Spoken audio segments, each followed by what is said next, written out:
Paz do Senhor. Vamos ler a palavra do Senhor, Atos, capítulo de número 16, versículo 5 a seguir. Diz assim: de sorte que as igrejas eram confirmadas na fé e cada dia cresciam em número. E passando pela Frígia e pela província da Galáxia, foram impedidos pelo Espírito Santo de anunciar a palavra na Ásia. E quando chegaram a Mísia, intentavam ir para Bitínia, mas o Espírito de Jesus não lhe permitiu. E tendo passado por Mísia, desceram a Troade. E logo depois desta visão, procuramos partir para a Macedônia, concluindo que o Senhor nos chamava para lhes anunciarmos o Evangelho. Somente até o de número 10. Agora vamos lá para o versículo de número 22, do mesmo capítulo. E a multidão se levantou unida contra eles, e os magistrados, rasgando-lhes as vestes, mandaram açoitá-los com varas. E havendo-lhes dado muitos açoites, os lançaram na prisão, mandando ao carcereiro que os guardasse com segurança, o qual, tendo recebido tal ordem, os lançou no cárcere interior e lhes segurou os pés no tronco. Perto da meia-noite, Paulo e Silas oravam e cantavam hinos a Deus, e os outros presos os escutavam. E de repente sobreveio um tão grande terremoto que os alicerces do cárcere se moveram, e logo se abriram todas as portas, e foram soltas as prisões de todos.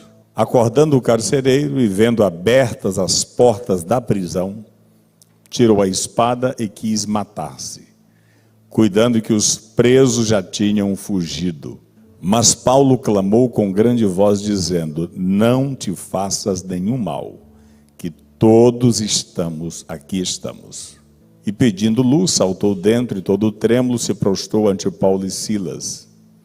E tirando-os para fora, disse: senhores, que é necessário que eu faça para me salvar? E eles disseram: crê no Senhor Jesus Cristo, e serás salvo tu e a tua casa. Senhor, nós temos lido a tua palavra nesse momento, e o que o nosso coração almeja é ser ministrados pela tua palavra. Nós oramos colocando nossas mentes e corações diante do Senhor.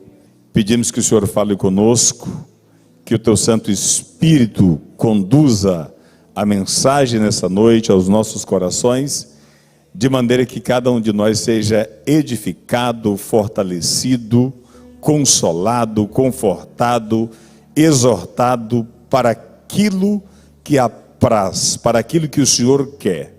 Em nome de Jesus nós oramos, confiando na tua misericórdia, no teu amor e no teu poder. Assim te pedimos, amém. Podem sentar. Deus abençoe. Glória a Deus. Repita comigo: milagre no cárcere. Milagre sempre acontece em cenários desfavoráveis, em cenário onde as circunstâncias são complexas, difíceis, né? Todos nós queremos evitar as situações difíceis na vida. E isso é uma questão de sobrevivência. Nenhum de nós quer, ou deseja, ou se propõe a passar por dificuldade. E isso é natural. Isso faz parte de nós. Mas dificuldade, adversidade, estão na estrada da vida. Todos nós as enfrentamos. E Jesus nos advertiu disso, que nós teríamos que enfrentá-las. E nesta noite, Deus tem para o nosso coração uma palavra acerca da experiência vivida por Paulo e Silas. E por certo, cada um de nós esta noite será convidado, mediante esta palavra, a refletir, a pensar a nossa própria vida e entender que temos os nossos cárceres, os nossos desertos, as nossas travessias. Nós temos isso na nossa caminhada. A gente cantou aqui o primeiro hino da ministração, um convite a gente cantar louvores em que momento? Antes de atravessar o mar. porque o mar vai se abrir. Miriam cantou, mas depois que atravessou o mar. Qual foi o cântico que a nação de Israel cantou antes de atravessar o mar? Foi o cântico da murmuração, não foi? Ou eles não falaram: Moisés, você nos trouxe aqui para morrer. Nós estamos agora diante do mar, o exército de Faraó está chegando, e o que você vai fazer com a gente? Eu não sei se Miriam também não estava no meio daquele coral. Porque tem pessoas que depois que passa ele canta, mas antes ele murmura, reclama, né? O convite nesta noite é para a gente cantar antes. Porque quem canta antes, facilmente cantará depois também. E Deus está nos convidando, adiante dos cárceres da vida, cantar, orar, adorar ao Senhor. Quando a gente vê um cenário completamente travado, onde a gente não vê porta aberta, onde a gente não vê facilidade, somos convidados a cantar. É o que Paulo e Silas fizeram aqui. A mensagem é sobre milagre do cárcere, mas nós estamos no julho do clamor, que a gente está orando por direção de Deus. Todos nós precisamos de direção, de rumo. E parece que depois desse processo da pandemia, o mundo está sem direção. O mundo está meio que tonto. E isso afeta inclusive a igreja militante, né? A igreja precisa entender quem é o seu Cristo, quem é o seu Deus. A igreja precisa saber qual é o endereço para onde ela está indo. A nossa caminhada é em direção aos céus. A nossa pátria não é aqui, não é este mundo, não é este século. Nós temos uma viva esperança dentro de nós, que diz claramente qual é a nossa identidade espiritual. Nós sabemos a quem nós pertencemos. E nesse mundo o que importa não é o que temos, é quem nós temos, é de quem nós somos. E nós sabemos que somos dele, porque ele nos comprou com alto preço e nos fez ovelhas do seu pasto. Louvai o nome do Senhor. E aí eu acho interessante esse texto, porque fala do cárcere de Paulo e Silas, né? Mas não foi só Paulo e Silas que enfrentaram cárceres. Se você olhar ao longo da história bíblica, muitos homens e mulheres de Deus enfrentaram os seus cárceres, as suas dificuldades. E o tema da mensagem é milagre no cárcere. Lembra de Davi quando fugia de Saul? Quando Davi estava sendo perseguido por Saul, ele foi parar em um cárcere, uma caverna, chamada caverna de Adulão. A caverna é um lugar de esconderijo, uma prisão, em consequência da fuga, por causa do medo que Davi estava de Saul tirar a sua vida. E Davi vai parar na caverna de Adulão. Então a caverna, o cárcere, é um lugar de dor, é um lugar de sofrimento. Ninguém vai para a caverna por estar prosperando, por estar bem. Ninguém vai para a prisão voluntariamente. Não, eu quero ser preso, vou ficar aqui porque aqui está melhor. Não. As pessoas vão para a prisão ou em consequência de uma transgressão, ou por outras razões aí. Então, cárcere, prisão, caverna, são estágios que qualquer um de nós está sujeito a passar. E Davi esteve na caverna de Adulão, não preso como estava Paulo e Silas, mas em consequência de uma perseguição.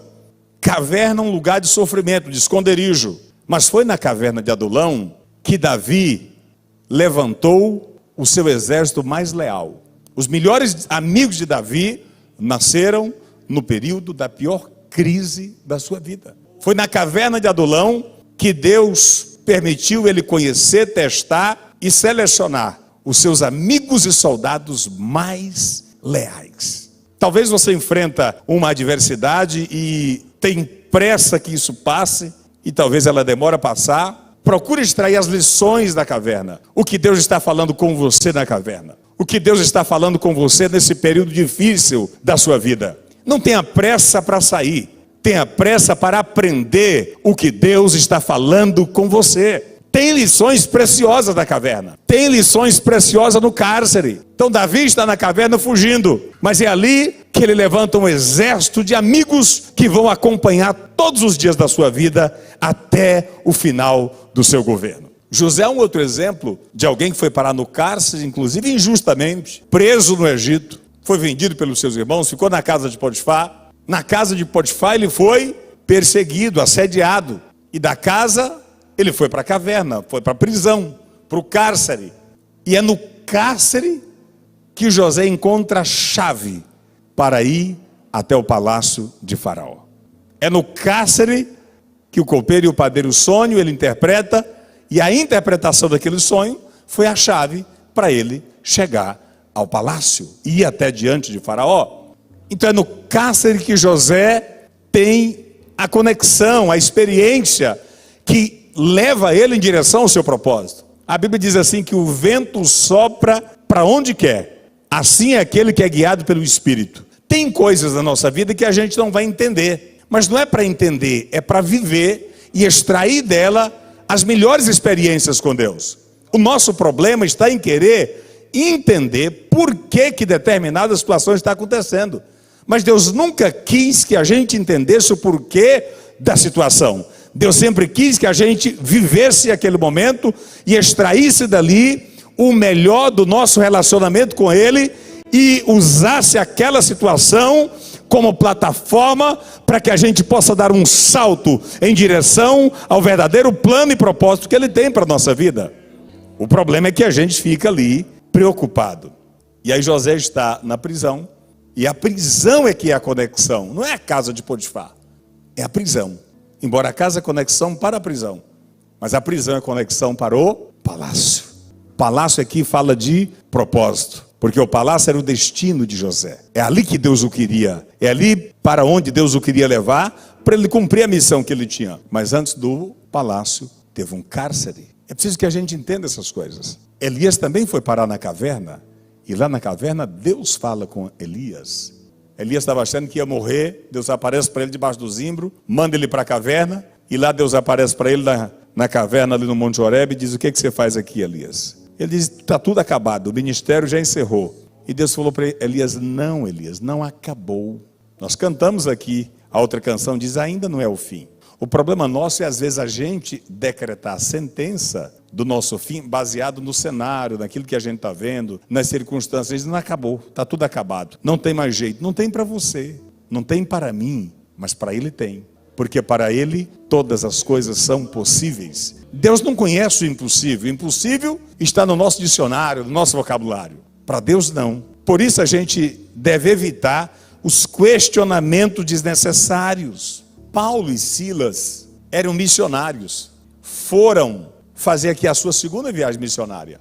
E a Bíblia diz que eles passam por algumas cidades, nós lemos aí a partir do versículo 5, e por 2 vezes o Espírito Santo os proibiu de pregar e de fazer a rota que eles queriam. Eu gosto desse texto, porque até Paulo viveu essa experiência. Muitas vezes nós empreendemos uma rota para nós, um plano, um caminho, uma estratégia, e a gente pensa que Deus está obrigado a nos abençoar dentro da rota que nós estabelecemos. Mas Paulo, passando pela Frígia e pela província da Galáxia, a Bíblia diz que eles foram impedidos pelo Espírito Santo de anunciar a palavra na Ásia. O Espírito Santo falou: não é aí que eu quero vocês, eu tenho outra obra para vocês. Só que o Espírito Santo falou que não queria lá, mas não disse para onde também, porque nem sempre a gente tem a resposta, né? A gente tem o não, mas não tem a direção, não tem o sim. E aí depois chega a Mísia, e aí tentava ir para Bitínia, mas o Espírito de Jesus não permitiu.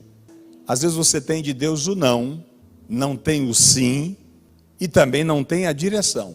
Por isso que é importante a gente buscar a direção. Agora, o Deus que nós servimos é o Deus que direciona. Amém? Ele fala, Ele revela. E aí Paulo, em meio a essa confusão do que eu quero fazer para Deus, que ele queria fazer para Deus, ele queria pregar o Evangelho. E o Espírito Santo dizer: não é por aqui. E então, afinal de contas, é para onde? Aí de noite ele tem uma visão. E na visão aparece um homem para Paulo, dizendo: passa a Macedônia e ajuda-nos. Quando ele acorda, ele entende que Deus estava chamando ele para Macedônia para anunciar a palavra. E o que ele faz? Vai para Macedônia. Quando chega na Macedônia, ele começa a anunciar a palavra. Procura um lugar para orar. Ali é onde Lídia aceita, recebe o Evangelho, recebe a Jesus. Mas todas as vezes que você está na direção de Deus, você precisa entender que Satanás vai tentar atrapalhar. O diabo vai aparecer no meio da estrada para tentar confundir. Não é por estar na direção que não tem uns quebra-mola bem alto, né? E às vezes a gente falta pouco quebrar o carro. São as surpresas na estrada. E aí a Bíblia diz que lá tinha uma moça, ali na entrada da região da Macedônia, quando eles começam a pregar, eles param em Filipos, e lá tem uma moça que é endemoniada. E ela adivinhava. E essa adivinhação gerava muito lucro. Era uma fonte de lucro para os seus senhores. E aí, qual é a estratégia? Todos os dias, quando eles estão indo orar e pregar, aquela moça os seguia e falava: olha, esses homens aí que estão anunciando o evangelho são verdadeiros homens de Deus. Quem não gosta de receber esse elogio, né? Chegar para você, você é um homem de Deus. Você é uma mulher de Deus. Já ouviu isso? É gostoso de ouvir, não é? Você é um homem de Deus, uma moça de Deus, um obreiro de Deus. Paulo ouviu aquilo e deixou quieto. No dia seguinte, de novo. Só que Paulo tinha discernimento. Era um homem de direção. Era um homem que Deus falava com ele. Quem tem comunhão com Deus não fica enganado. Quem tem intimidade com Deus não fica enganado. Porque, sinceramente, tem pessoas que dizem crer em Deus, mas é igual uma bola de basquete na mão do diabo. Não ora, não jejua, não tem intimidade, não tem discernimento. Paulo tinha discernimento. Apesar do elogio, ele discerniu de onde vinha o elogio. Falou: essas palavras são elogiosas, mas lisonjas, não são verdadeiras. É o demônio tentando confundir. Por que ele fez isso? Porque Satanás, quando ele não pode empurrar, ele puxa. Ele estava tentando neutralizar Paulo. Porque Satanás não é onipresente nem onisciente, mas ele é espiritual, é um ser espiritual. Ele discerne a unção que tem em você. Ele sabe o estrago que Deus pode fazer do reino dele, das trevas, através de você. Então ele se levanta contra Paulo, mas elogiando. Aí Paulo falou: opa, sai dela. Aí Paulo repreendeu aquele espírito, saiu, parou de adivinhar, veio o prejuízo, os empresários ficaram revoltados, levaram Paulo e Silas até os magistrados, e eles acataram o pedido de prisão e prenderam Paulo e Silas. Por que Paulo e Silas foram presos? Porque estavam pregando o evangelho, falando a verdade. Por que às vezes hoje a gente não quer passar nenhum tipo de dificuldade por causa do evangelho? A gente não quer enfrentar nenhuma dificuldade. Não, só prego se a pessoa for favorável, se ele quiser ouvir. Eu não vou me indispor, não vou gerar problema. Mas não é isso que os nossos pais na fé, que os apóstolos, que a igreja primitiva fez. Eles foram levar a palavra, repreender demônios. Porque esta é a autoridade da igreja, é repreender demônios. Não é sentar à mesa com demônios. Às vezes estamos sendo aplaudidos, elogiados, mas é um aplauso do inferno. É um elogio satânico. Deus não está nisso. É melhor você ser perseguido pela verdade do que aplaudido por estar aliançado com as mentiras de Satanás. Nem todo elogio vem de Deus. Satanás também faz isso, está aqui na Bíblia. Então escute só. Paulo e Silas estavam na direção de Deus, mas foram perseguidos. Deus impediu que eles fossem presos, sim ou não? Não. Mas antes de ser preso, o que aconteceu com eles? Surra, chicote, peia.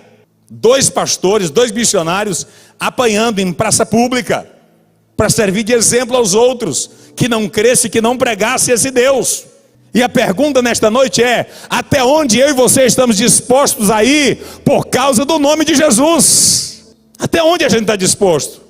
Paulo e Silas estavam dispostos a ir até o final. Apanharam e foram levados ao cárcere. E aí quando chega na prisão, quando os magistrados decretam a sentença, a Bíblia diz que o carcereiro, além de prender, amarrou eles no cárcere interior, é a prisão de segurança máxima, não tinha como fugir, e amarrou ali os seus pés com as correntes no tronco, não tinha nem como sair, estava amarrado dentro da prisão, dentro do cárcere interior.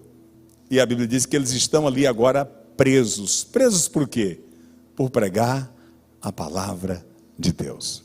A gente está estudando o Sermão do Monte na EBD, e tem um versículo que Jesus fala assim, que quando a gente for perseguido por causa do evangelho, por causa do nome dele, o que a gente deve fazer? Alegrar, não é isso? Não é uma aparente contradição? Está alegre por ser perseguido, mas se for perseguido por causa do nome de Jesus. Lembra que os apóstolos no início da igreja levaram uma surra por estar pregando, e quando saiu da prisão, o que eles disseram? Eles se alegraram por se acharem dignos de apanhar por causa do nome de Jesus. É privilégio sofrer por levar o nome de Jesus. É honra, é privilégio, mas nós queremos que Ele nos poupe de tudo. E aí sabe o que acontece? Quando a gente pede para Deus nos poupar de tudo, a gente vai perdendo as experiências com Deus. A gente não ousa mais.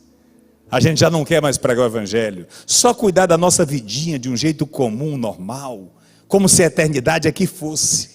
Já não temos mais coragem e ousadia de anunciar o evangelho e de enfrentar os demônios, em nome de Jesus e em nome da verdade, em nome do evangelho, em nome da ordem de Jesus. Não pense que você mexer no território do diabo, ele vai ficar quieto. Você começa a orar por salvação, por libertação, vem retaliação. A Bíblia prova isso aqui. Eles entram, aí eu fico pensando, Paulo queria ir para outro lugar, não queria pregar em outro lugar. Quem foi que mandou Paulo para a Macedônia? Espírito Santo, Deus, Jesus. E o que acontece com ele na Macedônia? Perseguição, prisão. Às vezes a gente não questiona, mas espera aí. Se eu estiver na direção de Deus, vai ficar tudo bem, tudo em paz. Quem te disse isso? Que se estiver na direção de Deus, vai estar tudo redondinho, tudo perfeitinho.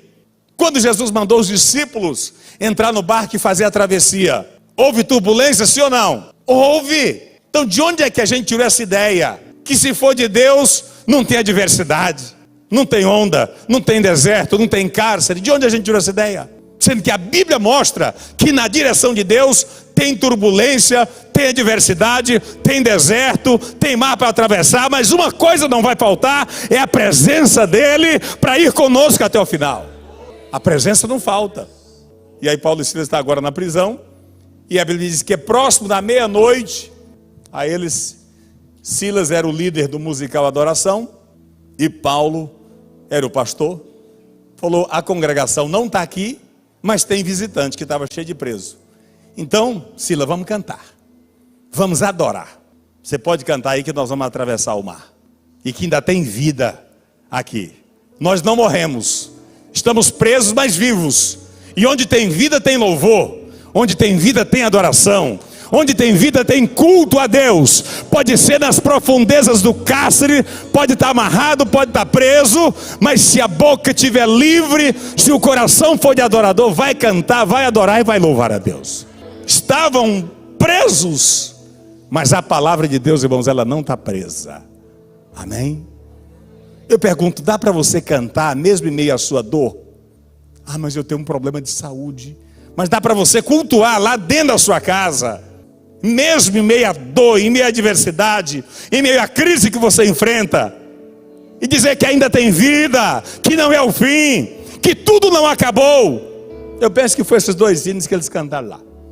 E aí eles estavam cantando, e aí eu fico pensando, a prisão deve ser um negócio horrível, né? E qual foi a consequência deles cantarem? A Bíblia diz, oravam e cantavam, as duas coisas. Orar e cantar. Eu fico pensando, às vezes a gente vem para o culto, e com todo respeito aos irmãos, a gente tem uma vida muito confortável, muito boa. Todo mundo, penso que a maioria teve condições de tomar um bom banho em casa, de lanchar. Quem gosta de comer antes de vir para o culto, talvez teve oportunidade, a grande maioria. Penso que a maioria conseguiu organizar o seu cabelo, uma roupa limpa, colocar o seu perfume e vir para o culto. E aqui você entrou, tem uma poltrona confortável, tem um ar-condicionado, tem uma música agradável, e você está no seu ambiente. E não é difícil a gente se aborrecer se o culto passa um pouquinho do horário, ou se a música não é do jeito que a gente gostaria, ou se a mensagem não nos agradou, a gente se aborrece. Paulo e Silas estão presos. Eles tinham apanhado, tinham levado surra, as costas estavam sangrando, os pés estavam machucados, sangue descia dos vergões, mas eles ainda têm fé e energia para adorar. E que hora foi o culto? Perto da meia-noite. Perto da meia-noite é o culto. Sem ar-condicionado, sem crente para dar glória a Deus. Quem é que estava ali? Criminosos. Paulo e Silas estavam no meio de bandidos, criminosos, gente que tinha traído o imperador, que tinha traído o império, estava ali preso. Essa era a plateia deles. E nós estamos num ambiente maravilhoso, mas nos aborrecemos às vezes, não queremos cantar, não queremos adorar, incomodamos se tiver que levantar, se tiver que levantar a mão, se tiver que cantar com o ministro, a gente incomoda, porque a gente quer fazer a coisa do nosso jeito. Estamos extremamente fragilizados, superficiais. Mas nesta noite Deus tem uma palavra para o seu coração, para a sua mente, uma palavra de vida, que nos confronta sim, mas que tem poder para transformar nossa mente, o nosso coração, porque Deus está dizendo, não é do seu jeito, não é da sua forma. Apesar do cárcere, o cárcere não foi capaz de tirar a alegria e a fé do coração de Paulo e Silas. Os açoites, irmãos, não tiraram a fé desse adorador. E eles estão cantando. E aí o que acontece depois que eles cantam? A Bíblia diz que é um terremoto. Eu fico pensando, pastor Heriberto, se está preso já é complicado enfrentar um terremoto. O terremoto veio. E aí eu vejo as pessoas dizerem assim, só faltava isso. A gente tem esse ditado, né? O que é o nosso só faltava isso? É quando a gente acha que dá ruim e vem um negócio pior. Então para eles só faltava isso para piorar as coisas, né? Só que Paulo e Silas não estavam olhando para as circunstâncias. Eles estavam olhando para aquele que tudo pode. E a Bíblia diz que eles estavam orando e cantando, e os outros presos escutando. Estava tendo milagre no cárcere. Os presos estavam ouvindo a palavra de Deus. O amor de Deus por aqueles presos, pelo carcereiro, leva agora Paulo e Silas para dentro do cárcere. Talvez eu e você entramos em situações que a gente nunca quis estar, a gente nunca desejou e nunca esperou. Mas por amor a uma vida ali, Deus vai te levar a lugares, a posições que talvez você jamais gostaria de estar, mas é por amor a alguém, para levar a palavra. Aí sabe o que acontece? Onde a gente chega, a gente está preocupado conosco, com o nosso bem-estar. Ah, não, mas eu não gostaria. Mas quem disse que a gente vive por aquilo que a gente gosta? A gente vive pela missão que nos foi entregue. Mas a gente está cheio de detalhezinho, né?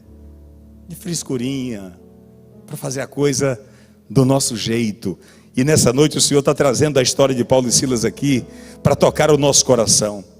Então eles estão no cárcere e vem um terremoto. Só faltava o terremoto para piorar. Esse terremoto que você está enfrentando, talvez, ele não veio para matar.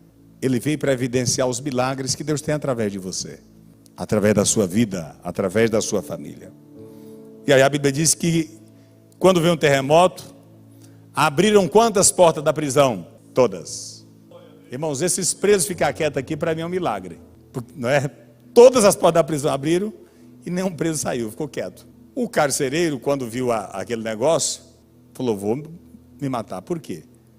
Se um carcereiro deixasse o preso fugir, a pena era de morte. Ele ia para a execução, para a pena capital. Então ele falou, antes que me mate, eu já vou me matar.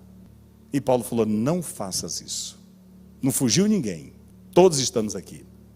Por que aqueles presos não fugiram? Porque nunca tinha entrado naquela prisão alguém igual Paulo e Silas. Porque apesar de estar no cárcere, o que eles estavam recebendo no cárcere era um alimento que eles nunca tinham recebido lá fora. Eles queriam aquilo que tinha na vida de Paulo e Silas. Deus colocou algo na sua vida para repartir, independente de onde você esteja. Não espere situação favorável para entregar aquilo que Deus te colocou, aquilo que Deus te deu. A gente vê constantemente as pessoas, olha pastor, eu estou organizando a minha vida para eu poder pregar o evangelho. Sabe quando você vai pregar? Nunca! Porque aqui sua vida nunca vai estar 100%. Só vai estar 100% lá. Aqui nós somos o quê? Peregrinos e forasteiros. Um dia a gente resolve um problema, aparece outro. Um dia é o financeiro, outro dia é o conjugal, outro dia é filho, outro dia é parente, outro dia cada dia tem um problema. Ou tem alguém que não tem problema. Talvez você seja o problema. Pode não ter para você, mas você pode estar provocando na vida de alguém. Então problemas e adversidade a gente enfrenta. E nessa noite eu quero chamar a sua atenção para a essência do que é ser evangélico, do que é ser cristão, do que é ser bíblico.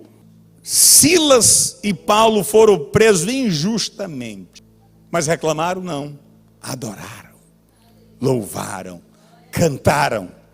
Irmão, pare de murmurar, você só vai atrasar a sua vida.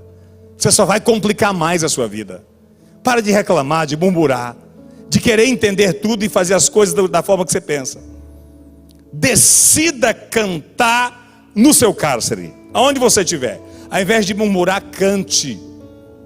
Porque tem dia que a gente já acorda querendo brigar, querendo murmurar. O dia que você acordar assim meio com a pá virada, pega a harpa, começa a cantar. Que logo essa vontade de murmurar vai embora. Comece a cantar, comece a adorar, comece a louvar a Deus. Mesmo em meio ao cárcere da sua dor, da sua ira, do seu problema, da sua dificuldade, você não tem motivos às vezes para cantar, mas você tem razão para cantar, porque Cristo é a nossa razão. Você não tem motivos humanos, mas tem eternos e espirituais, louvado seja Deus. Então na prisão acontece, primeiro milagre que eu domino aqui, os presos não fugir.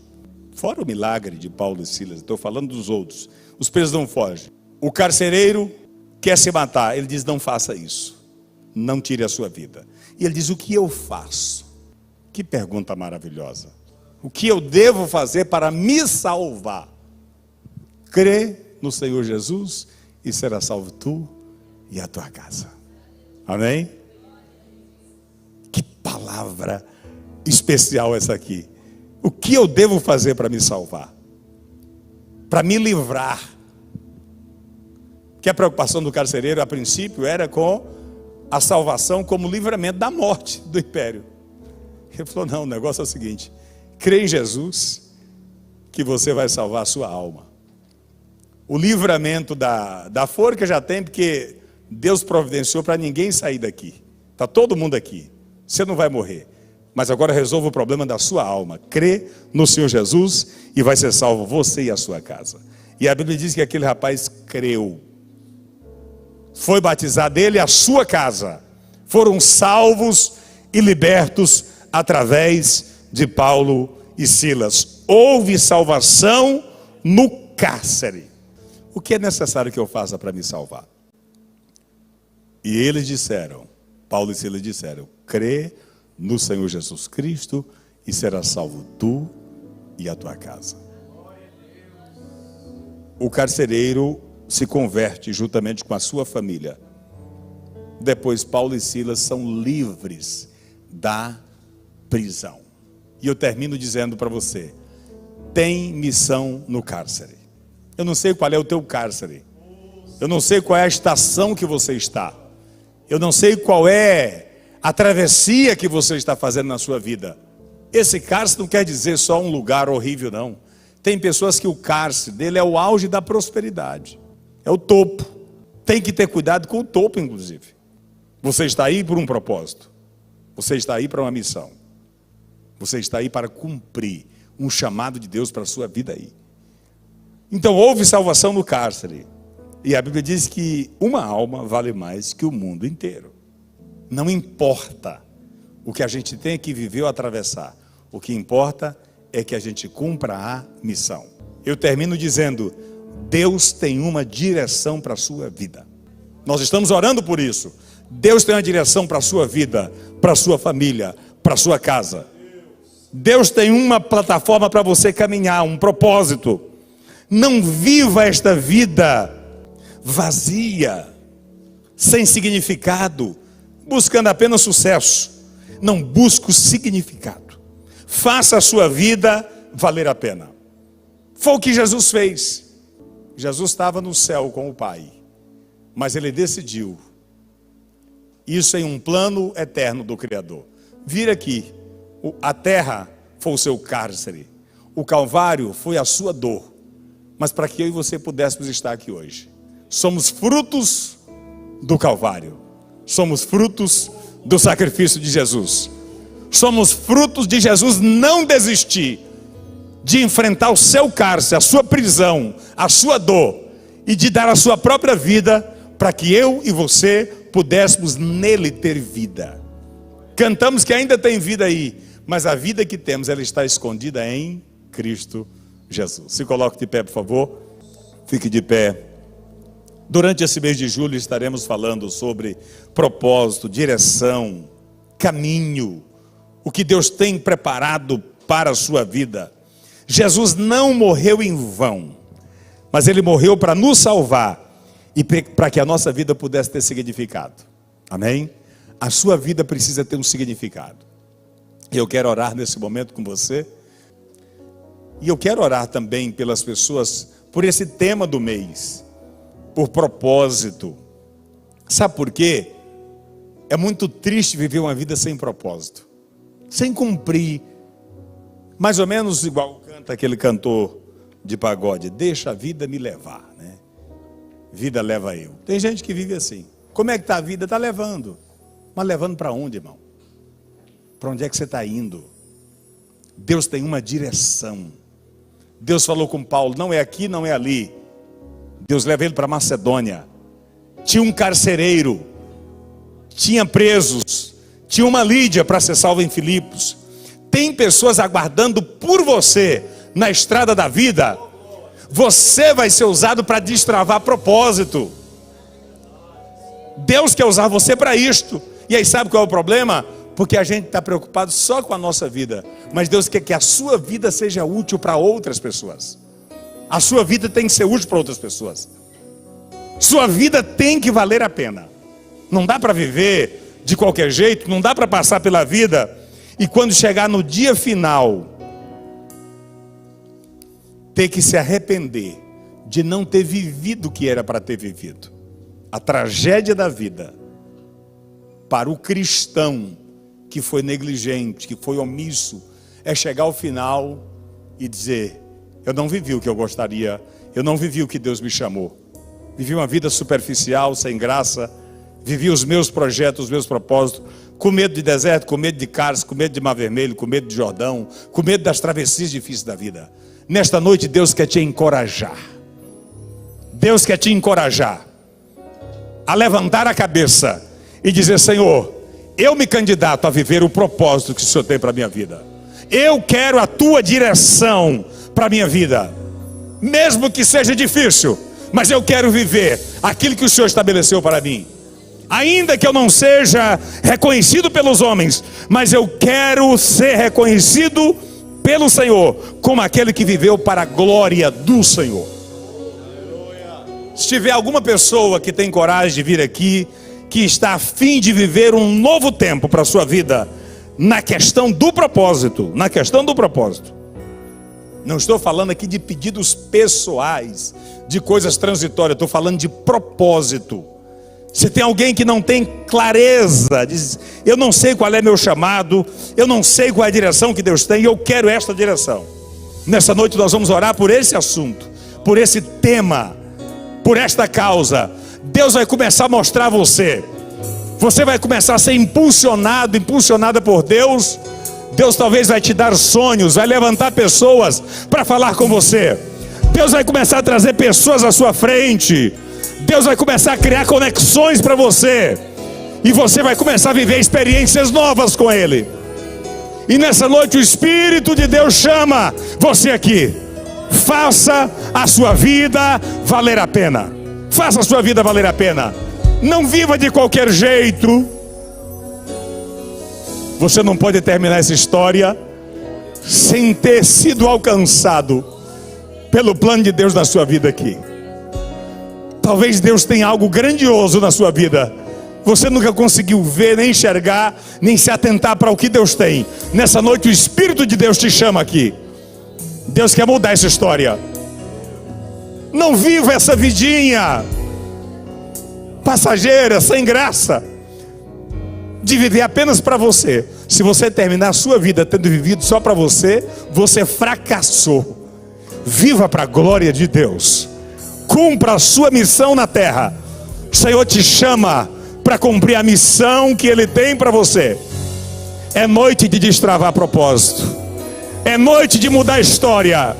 É noite de começar numa nova estrada do ministério, numa nova estrada espiritual. Deus chama você, rapaz. Deus chama você, mulher. Deus chama você, moça. Você que tem resistido ao chamado de Deus. Da suquianda labahai debianda labanas. Niquerebianda labassurianda labanas.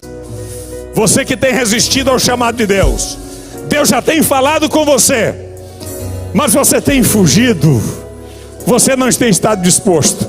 Você está com medo. Nessa noite o Senhor te chama para banir o medo do seu coração e trazer clareza para a sua mente daquilo que Ele tem para você. Deus vai destravar. Obreiros, por favor, ore pelas pessoas. Deus está realizando milagres aqui nesta noite. Deus está falando com pessoas aqui esta noite. Louvado seja Deus. Em nome de Jesus. Não importa a sua idade, não importa a estação que você está, Deus está mudando história de pessoas aqui. Deus está chamando vidas aqui esta noite para viver um novo tempo, para viver uma nova história, para viver uma nova estrada. Aleluia! Louvado seja o nome do Senhor.